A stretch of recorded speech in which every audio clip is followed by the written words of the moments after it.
Okay, we're continuing in Sefer Shoftim. We're in Perek Yud Ches Pasuk Zayin, and the 5 delegates from the tribe of Dan. Again, they were originally supposed to be living with nearby Yehuda in central or southern Eretz Yisrael. Wasn't able to work out for them, and they now are traveling up north. And they stopped by the Pesel Micha, and they asked the Levi, or who became the Kohen over there, after their initial shock of what is Moshe Rabbeinu's grandson doing there. And they said, listen, let us know if we're going to succeed in our mission of finding a new piece of land. And he said, yes, Hashem will help you in your way. So we're continuing now in Pasuk Zayin. Vayelchu chameshes ha'anoshim vayavohu loisha. So the 5 men continued on their way, and they came to a place called Laish. Now again, Laish is in the northern part of Israel, just east of the Jordan River. It's above the Yam Kineres. You'll see in the map over here, there's Laish. It's above, even higher than the Yam Kineres. There's a little Yam even above that. So it's going really north, very north. So they came to this place called Laish. This is really outside of Eretz Yisrael. Vayiru es ha'am asher b'kirba, and they looked at the nation that was dwelling inside this city. Yosheves lavetach, they are living securely. Kimishpat hatzidonim, like the ways of the Tzidonim, which we'll have to explain all this. Shoket, very quiet, uboteach, insecure. Vein machlim davar ba'oretz yoresh etzer. So there isn't anyone in the land that's from whom there is to talk about. There's no strife. There's no war. There's no yoresh etzer. I'll explain this with the Meforshim. Urechokim hema mitzidonim, and they're far from the Tzidonim. V'davr ein lahem im adam, and they don't have anything with any people. So we have to look at the Malbim and other commentaries to give us a better understanding of what's going on. So the Malbim explains that when they came to this city and they checked it out, so first of all, they had nothing to worry about in terms of the people. And they had nothing to worry about in terms of neighboring people who could help them. And he explains now, why was there nothing to worry about the people? So he says, there's nothing, in other words, we have to conquer this place. It's going to be easy to conquer or hard to conquer. So number one, so there's 4 reasons why there's no problem conquering these people. Because number one, what is the type of activity that these people are used to? So if they're used to conquering other nations, and if they're parnasa, now how does a person make a parnasa? Some people make a parnasa from war. You go and you attack other people, and you bring spoils of war, and that's one way of making parnasa. So he says, number one, these are people that are yosheves labetach, they sit securely, kimishpat Tzidonim, like the ways of the Tzidonim. Meaning to say that the entire kingdom, number one, lives securely, there's no fighting. And they're like Tzidonim. Who are Tzidonim? Those are sochrim, those are merchants. Or it could be people who have cattle. So number one, they live securely, they don't fight with people. They have a mishpat Tzidonim, they're like Tzidonim, they're like merchants. They make an honest living without having to go to war with people. Okay, that's number one. Now, as opposed to that, the Radak explains Kimishpat Tzidonim. So he says that Tzidonim were near Eretz Yisrael and lived securely, and they didn't, and there was no fighting with them, and they weren't in the land of Canaan. They're outside the land of Canaan. So, in other words, what does he mean to say? That if you're living in Eretz Canaan, maybe you're afraid, the non-Jews are afraid the Jews may attack them. But since they lived outside of Eretz Yisrael, there was no fear of being attacked, so they didn't have to get involved in war. Both commentaries are saying that they were not warlike. Just one is saying the Malbim is saying they weren't warlike because they made a parnasa, and an honest living, as it were. And the Radak is saying they weren't warlike because they didn't live in Eretz Yisrael proper and had to worry about the Jewish people fighting with them. Okay, the second point is, maybe these people would still be warlike because they have to worry about outside enemies who may attack them one day. So this is really the Radak's shot in the first clause. This is primarily what Malbim is saying in the second clause. He says they're afraid of outside enemies. To that it says, Sheket upoteach, that they're secure and it's quiet, you don't have to worry. Because, again, the enemy they won't attack them if they're on the border, as it were. Third thing is, maybe they have some arguments, internal arguments within themselves.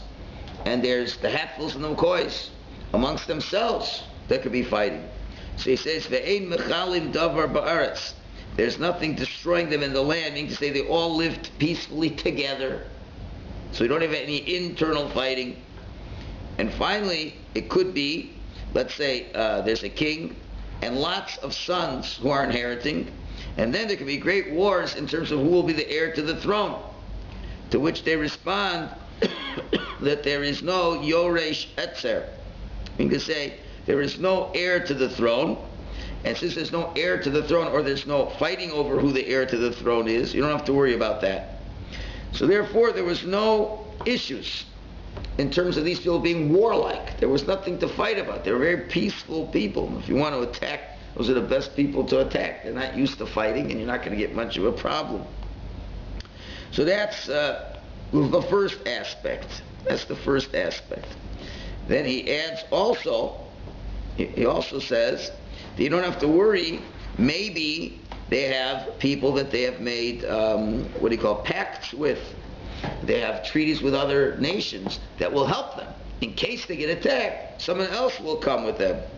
So he's already saying, because the Tzidonim were far away from them. It says, Urechokim heima mitzidonim. They're very far away from the Tzidonim, which are in the valley.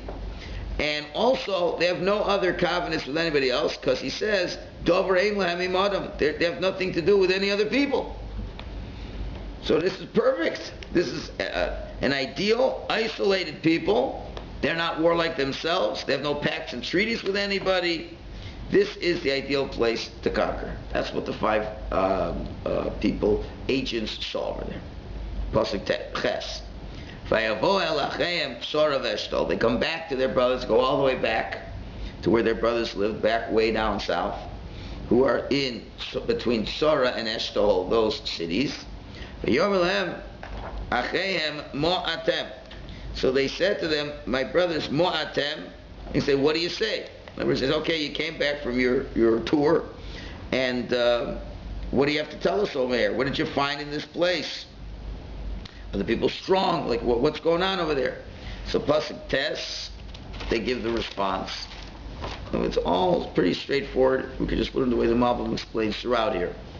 By Yomer, they said, Kuma v'nal aleim, let's get up, let's go up against them. Ki ra'inu es haaretz, we saw the land, v'hinei tova me'od, and it's a very good land. So the land is very good. And now it's a debate a little bit how to learn the next line. V'atem machshim, and are you going to be silent, like you're not going to do anything? Is that what we're going to do? We shouldn't be lazy to go up and to conquer the land. It's a great land to conquer. We shouldn't waste our time. So what the Malbim explains a little more. He says Kuma Vinala. In other words, remember we said before, there's usually two delegations of spies. The first one is to see if the land is good. Second one is to see how to conquer it. So they say, Kuma Vinala, let's get up and go right now. We don't even have to send another delegation of spies. We can go immediately. Because we already saw the land and it's very good. And you guys are quiet. There's nothing to worry about. Don't even worry about war. There's nothing to worry about. They're peaceful. There's nothing to worry about at all. Let's not be lazy. We don't even, and look what the wording says. Let's go Loreshes Zoretz, to inherit the land. In other words, we don't even have to fight. Just Loreshes. It's just simple conquering. Just go take it. There's not even going to have to be a war. And now they explain why. Yud. Kivoachem when you'll come, Tavo al-am, you're going to come and you're going to see a people that are boteach, that are secure. For it's rachvas yadayim, the land is expansive. Kinesana Elohim biyedchem, for Hashem has put them in your hands. Mokum asher ein shom machzor, a land that there's nothing lacking. Kol dovra shabarts, everything is in the land. In other words, you're not going to have to fight. As soon as you come, immediately. Now, what he's saying, you should come immediately, because if you're going to delay, maybe word will start leaking out that the Jews have been reconnoitering the land. Right? So far, they're not suspicious of anything. So let's go quickly. And there is no better land to take. It's an expansive land in terms of the quality, the amount of land, and also in terms of the quantity, what kind of good land it is. So you're going to find everything you need, just like you'd find just like in Eretz Yisrael. The land is just as good as Eretz Yisrael. You're not missing anything by going over there. It's a great place to go. So they persuaded them fairly quickly. Pasuk Yud Aleph. Vayisu misham mimishpachas hadoni mitzora umeashtol. So they traveled there from their families of Dan, which were in Tzara and Eshkol. How many people traveled? Sheish meos ish chagur klei milchama. 600 men who were armed for war. 600 men were armed for war. So they came immediately. Since they believed what the messenger said, no dilly-dallying, they immediately went. They took advantage of the opportunity. Yud Beis. Vayalu vayachnu bekiryas yorim beYehuda. So they went up and they camped, I guess during the trip, in Kiryas Yorim, that's a city, Kiryas Yorim, in Yehuda. Now, I don't know why the Navi has to mention this. Nothing happens over here. And Yehuda is not very far away from where they are. Okay, what do you say on your map there? Oh, of course I have it. It's south. Weren't they going to... They already have a... They are going. I guess a stopover. That's what I'm... They're going south and then turning to go... No. Let's go back. They came back to their people of Dan, which were in the south. Right. Originally, Dan was in the south, next to Yehuda.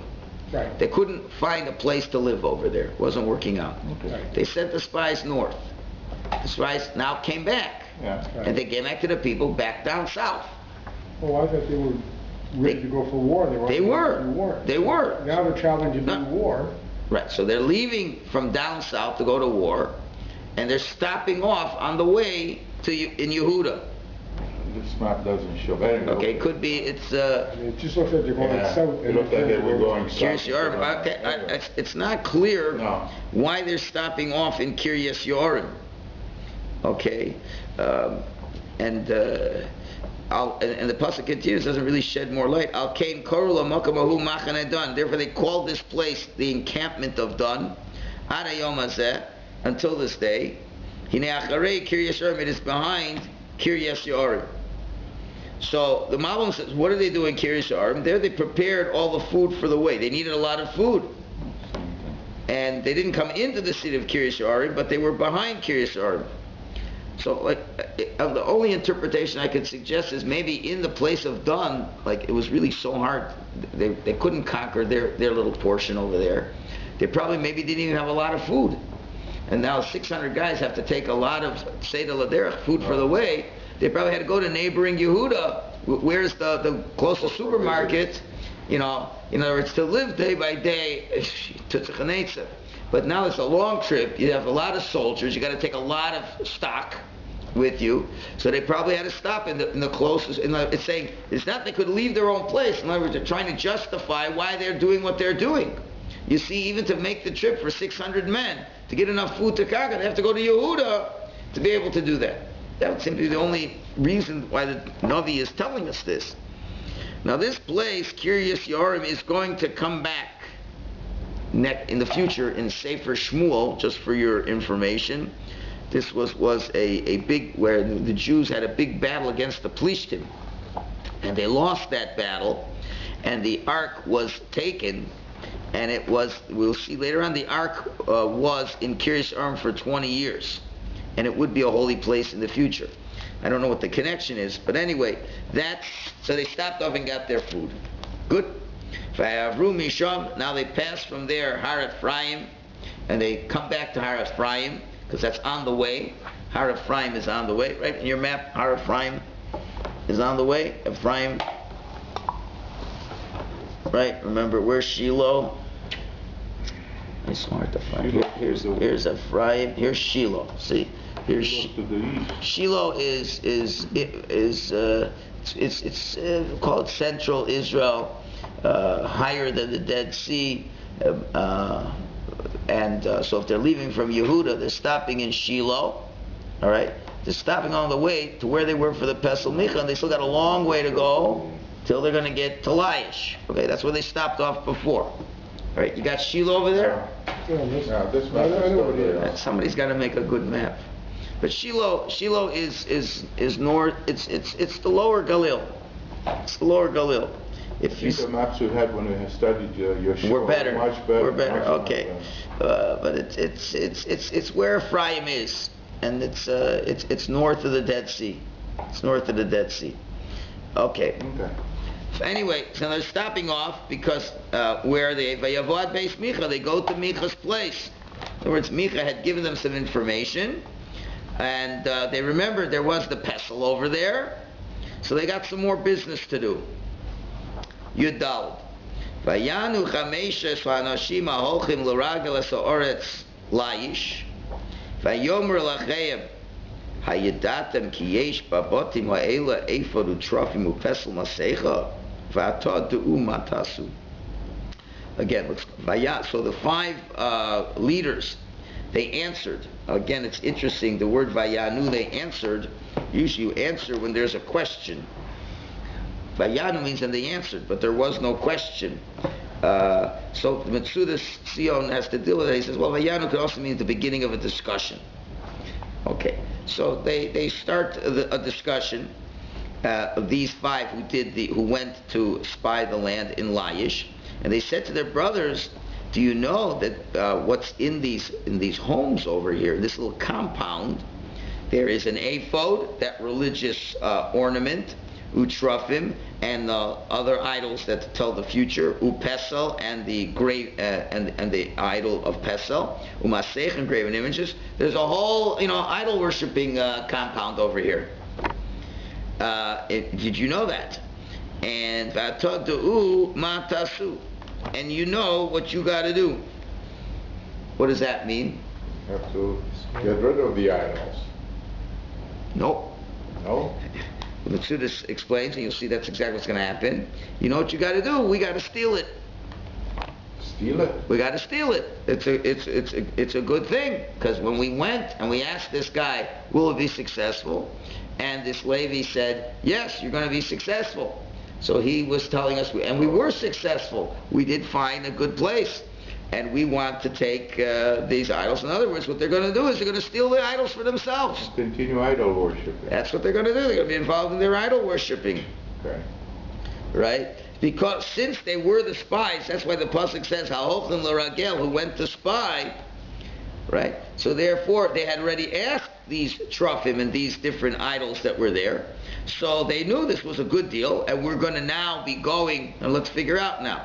They're going to be very far away. Now you saw where Shiloh was over there. Not where they're going, very far away, going way up north. So how often do you think they're going to go to Shiloh? Remember, there was a mitzvah. Shiloh was the pre-Jerusalem, the pre-religious center. How often do you think they're going to go to Shiloh? Some of they're that far away. Probably not. So let's get our own service of God going over here. So there's a great idol over here. It gave us good luck. So let's go and steal it. All right? That's what the game plan is. But of course, you just can't go in and steal it. So let's see what they do. Pasuk Tesvav. So this is Micha's idol, though. That's what they're talking about. Yes. Who other idol? The one that gave him the good news. Okay. That's right. I thought they meant the place where they went to. No. Okay, like they had stopped. No, they had stopped off in Har Ephraim, yeah. And that's where the Pesel Micha was. They spoke to the Levi before, and right, it was the Levi who they spoke to, correct? Yeah, they spoke to the Levi, not Micha. I don't even know if Micha knew what happened. I don't know. We don't hear any more about Micha. Well, we will in a minute. So they said, we're going to steal it. We're going to steal the their pesach. gratitude, they're going to steal their idol. That's Very right. nice. That's right.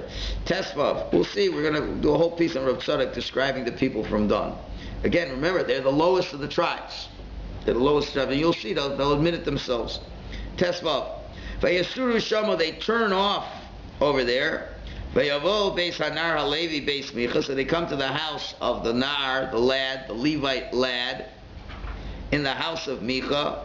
Vayishalu l'shalom, and they ask him about peace. They say, how are you doing and how's everything going? So, Tezai. V'sheish me'os ish chagurim klei milchavta, and the 600 soldiers who were armed with their weapons, nitzavim pesach hashar, they're standing by the gate, the doorway of the gate. Asher mibnei Dan, these fellows are from Dan. All right, they're standing over there. So the Malvin explains that what's going on is over there that the 5 men, you have the 5 men and the 600 soldiers who are getting into a conversation. So the idea is, so they're asking him shalom on their behalf. And the 5 guys are saying shalom on behalf of the 600 guys. They're all from Dan. And they recognize him. So in other words, the 5 guys are going to speak to the Levi and say, come on, there's 600 guys outside, they want to meet you. You're a very important personality. We told them all about you and like to get your autograph, they want to know want to speak to you. So in other words, so they're the decoy. They got the 600 guys out there. We're going up, you gave us good advice and we're going and just want, come and give us shalom and this and that. So 600 guys, you don't get into a house, they're outside. So the idea is to attract out the Levi to come out. So vayalu chameshes anoshim ha'olchim l'raglos ha'aretz bo shama. So while he's outside talking to them, the 600 people is a lot of people. It's a really big crowd. So the 5 leaders, as the Levi is distracted and he's outside with the 600 guys, the 5 leaders who have spied out the land, Bo Shama, they went into the temple. Look, vesa pesel, vesa ephod, vesa trofim, vesa masecha. They took everything. They took the pesel, the ephod, the trofim, and the masecha, the graven images. They took everything. Right? Va'kohen nitzov pesach hashar.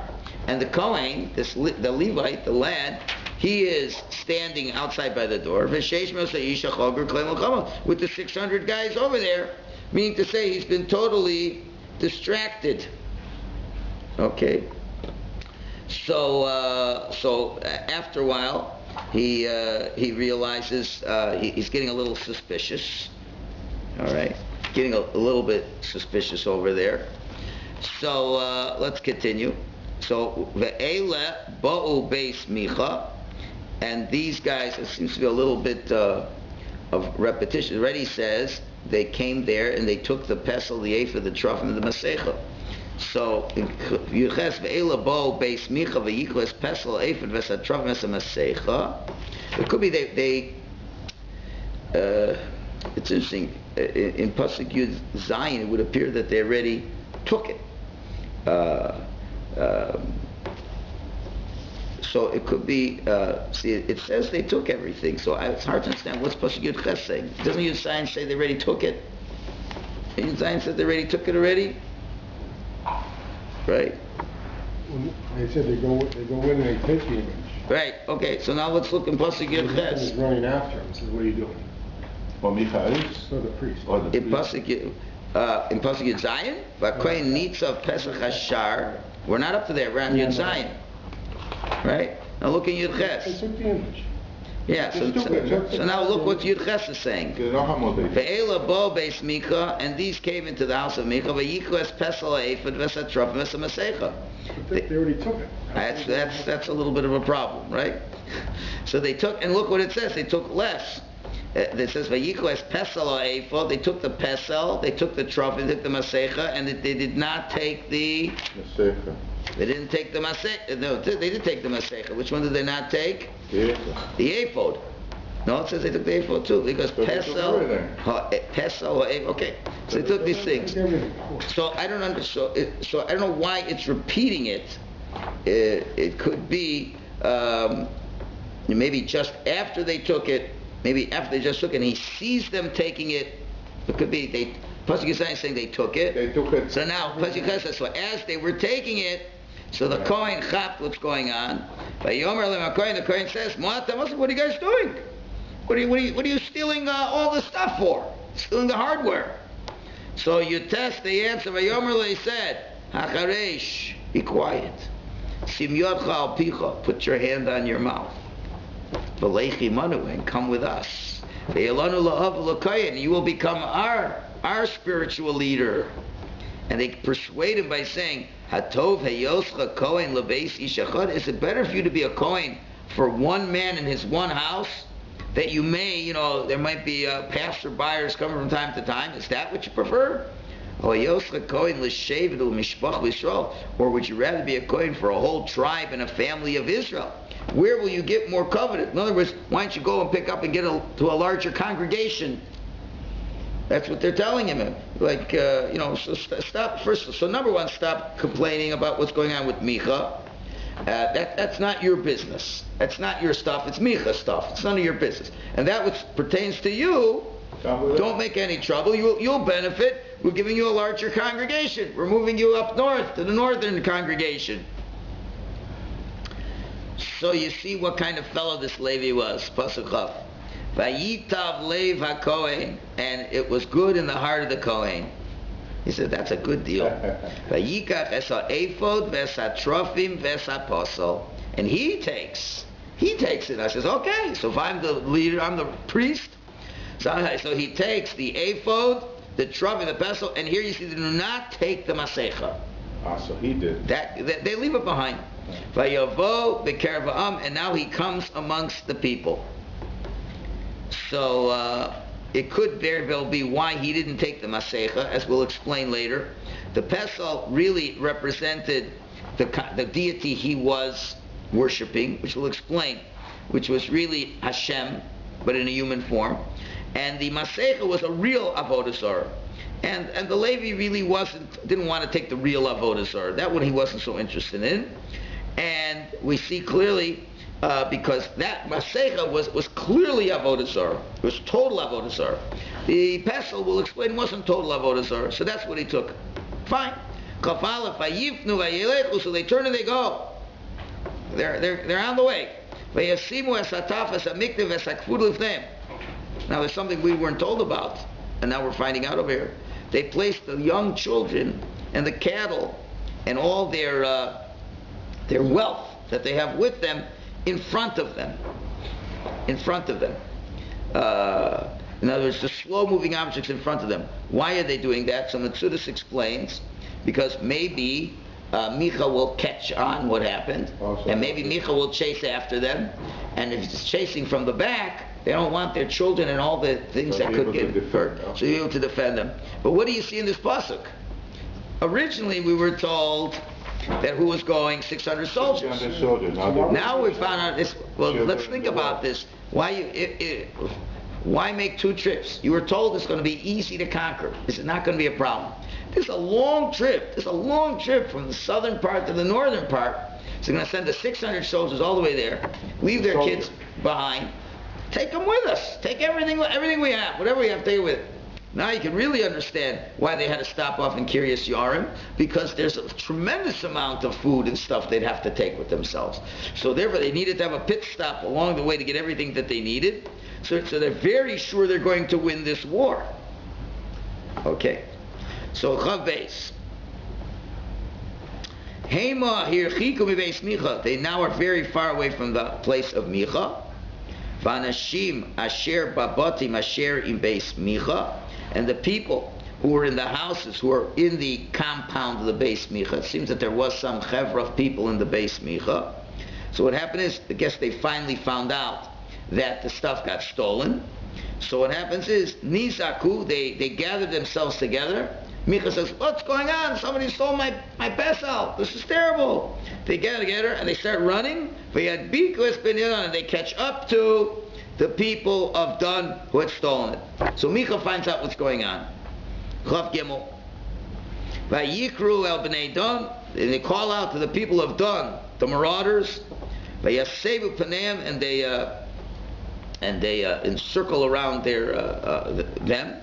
Vayomru lemicha. So now they turn to Micha and say, Malacha kinisokto. What's with you that you've screamed out and you've gathered your people towards us? And so again, let's explain again.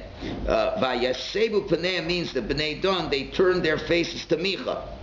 In other words, so Micha and his guys are chasing after them. The people of Dan realize he caught up to them, so they turn around and they said, what's your problem? So look at Pasuk Chav Daled. Vayomer, so Micha says, Es Elohai asher asisi, the God that I made, lakachtem, you took. Vesakoin, and my koyin, vatelchen, you went. Umalion, and what do I got left? Umaset tomer lemalach, what's this? You're telling me what's wrong with you? You're the guy who stole everything from me, and you're telling me I got problems? Right? So it's interesting, he now calls the idol, the Pesel Micha, before he called it Hashem. Yeah. Now he's calling it a real Avodah Zarah. So I guess over time, that which he felt wasn't total idolatry, now he's calling it Elohai. It is his total idolatry. So Malvin says, listen, if you wouldn't have taken my kohen, okay, you know what? Mightn't be the end of the world. You lose one graven image, so you make another graven image. Easy come, easy go. You know, if you took just the idol, fine, I turn to my little kohen over here and say, go make me another idol, right? But the fact you took my kohen, it's interesting. I mean, I don't know, was there nobody else who could make an idol for them? I mean, they made the idol before he even came. But it seems that maybe the old guy who made it wasn't there. I don't know. But he says, so, and therefore, I wouldn't have made a big deal. But now that you went and took him, so now I have nothing over here. So, okay, is there anything else? Okay. Okay, let's continue. So he said, I'm upset. So Chafei, Vayomer Elav B'nei Dan. So the B'nei Dan says to him, Al tashma kol chaymanu, don't make your voice heard amongst us, because we don't want to hear any of your complaints. Why? And this is like the leader saying to him, Pen yivku b'chem anoshim morei nefesh, lest the men that are bitter-souled will kill you. In other words, us people from Dan, we're bitter-souled people. We're not very easy to deal with people.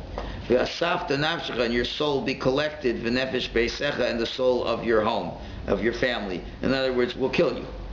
You know, we're a rough bunch. I got a rough bunch of guys over here, and if you're going to make trouble, they're bitter-spirited, and they'll kill you. So it's better for you to be quiet and don't make any trouble. It's probably like 600 to 10 or 20. Yeah, I mean, he's obviously outnumbered. This was a very quiet compound. So I don't know what he had over there, but, you know, there's 600 of us. What, are you going to reason with us and say it's not right and bring us back? You know, we got bitter souls over here, so vizehu. And Micha says, you know what, you're right, there's nothing to argue, it's wrong what you're doing, you stole my idol, but I don't have any option. But again, you see how he describes them as morei nefesh, they're bitter people, right? And Radak says it means people who have a lot of anger. And that's what we see, that people who are angry people are usually the kind of people who will kill, certainly, and are certainly the people who will get involved in idolatry. Again, a person who gets angry, why does a person get angry? Why does a person get angry, quick to anger? Because he thinks everything should be going his way. Right? When do you ever get angry? Do you get angry when things are going your way? No, you never get angry. When do you get angry? If things are not going your way. Now, why should you get angry if things aren't going your way? What do you mean? Everything's supposed to be the way I want it. Really, is there not a God in this world who determines the situations that come into your life? Right? So when a person is really angry, what that really means is, without realizing that, the Gemara even says it. The Gemara says if you break a dish in your anger, it's as if you worshipped idol worship. Why? Because if you get angry because things don't go your way, you don't believe there's a God who's controlling everything in the world. So therefore you see that anger is a step towards, and they're very much associated with idol worship. So therefore, you can see why these people are into stealing the idols, and they're into idol worship. And that is why, as well, Hashem, as we said yesterday, did not give them a real easy portion in Eretz Yisrael, because the cure for idol worship, or rather for anger, is going into Gullus. So that's really why they had to go into Gullus, because they were a short-tempered people. And the Gullus would hopefully correct the problem of them being a short-tempered people. But it didn't work. So let's continue Pasuk Chavav, and now we'll see what they do. The people of Dan went on their way, and Vayar Micha ki chazaki meima mimenu, and Micha was practical. He saw that they were much stronger than him. Vayifen, he turned around, Vayoshev obey, so he went back to his house, and that's the end of Micha. He ain't giving them any more problems. Chavzai. And what happened at the end? They took that which Micha made, Vesa Kohen and his priest, Asher Hayol that he had. Vayavu al Laish, they came to the city of Laish, Alam Shokei to Votech, to the nation that is calm and tranquil and secure. Vayaku al Sam Leficharav, they killed them by the edge of the sword. Vesair Sarfu Be'esh, and they burnt up the city. Now this is most unusual, to burn up a city. When Yeshua had conquered the land of Eretz Yisrael, he never burnt the city except with one exception. And that one exception was one of the big initial battles, and that was to put fear into the hearts of the Canaanites. That was the one exception. But burning up a city is really a very brutal way of dealing with it. And therefore it's very unusual why they did this. As we know, what were the rules? What were the rules of battle normally as given in the Torah when you want to conquer any areas in Eretz Yisrael? The first thing is you send out a letter to the people of the city and say, we give you an option to surrender and leave, or become our servants. Always give them that option to either become their servants or to leave. You just don't start battling. It doesn't seem there were any offers made. There were supposed to be some peaceful overtures, which did not happen. And as well, so that's number one, a problem. Number two, the bigger problem is it isn't even Eretz Yisrael. That's even a bigger problem. So that's what they do over there. And let's quote the Medrash says something very interesting. There's a Medrash that says, there's a pasuk that says, L'cha Hashem hatzedakah, to you Hashem is the righteousness, v'lanu boshes upon him, and we are shamefaced. There's such a pasuk. The Medrash uses it to say like this. Who's it referencing to? Many cases. But here the people of Dan are a classic example of this. Why? Because look what they do. They go take the idols. They're committing themselves to idol worshipping. And what happens? And they're successful in battle. In other words, look how terrible we are, and look how nice you are to us, Hashem. They so easily win the battle, in spite of the fact that we are so terrible. Hashem, you've been so nice to us.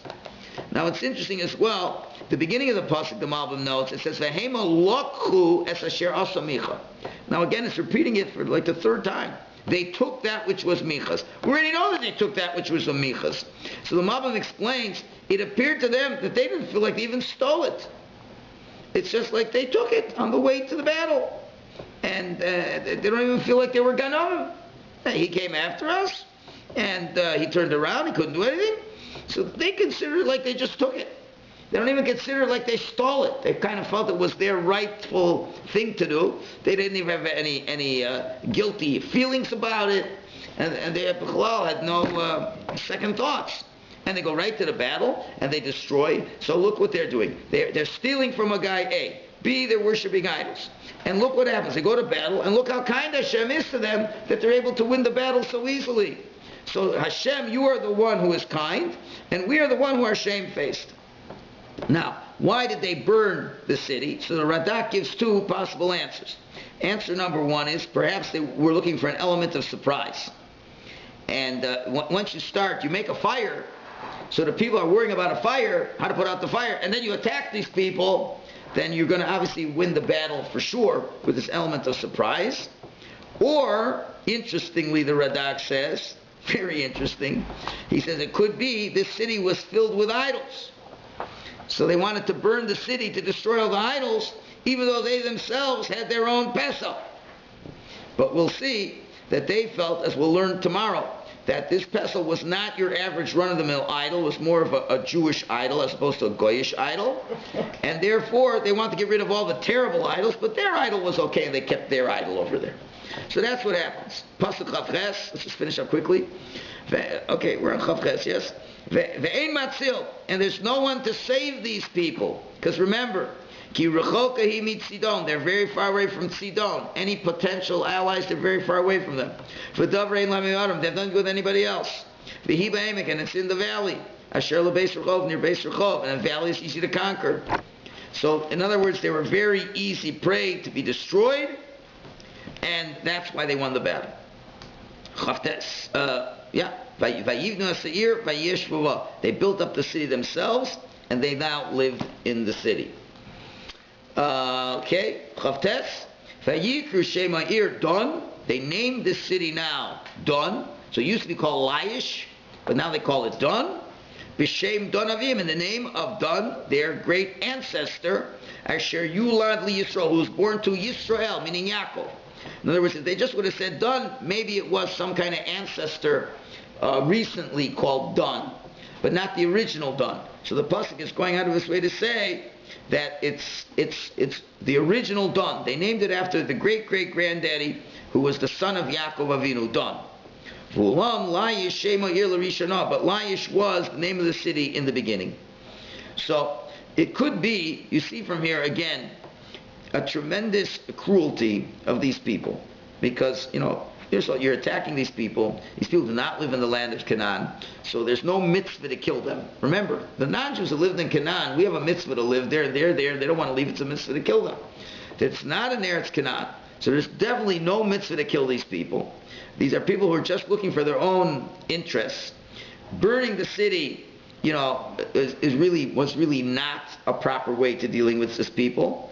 So then it kind of hinting, the pasuk says, but they named it Don after their granddaddy Don, the son of Yisrael, meaning to say, we have a rule, Yisrael, a Jew, afal pi shechata Yisrael, even though a Jew sins, he's still considered a Jew. So in other words, even though they were sinners over here, but they're still considered Jews. And now the pasuk says, but it was called Laish in the beginning. Why? Because the truth of the matter is, maybe the Navi is saying that maybe they really had no right to take the city. It used to be called Laish, and maybe it should have been a non-Jewish city, because there's no business for them destroying a city outside of Eretz Yisrael. So it was called Laish, but now they changed it and called it Don. Okay, so there's 2 psukim left to go to finish the parak, and then there's a long piece from Rav Tzadok that's going to explain a lot of questions that haven't been answered, and that's what we're going to get to tomorrow to conclude the discussion.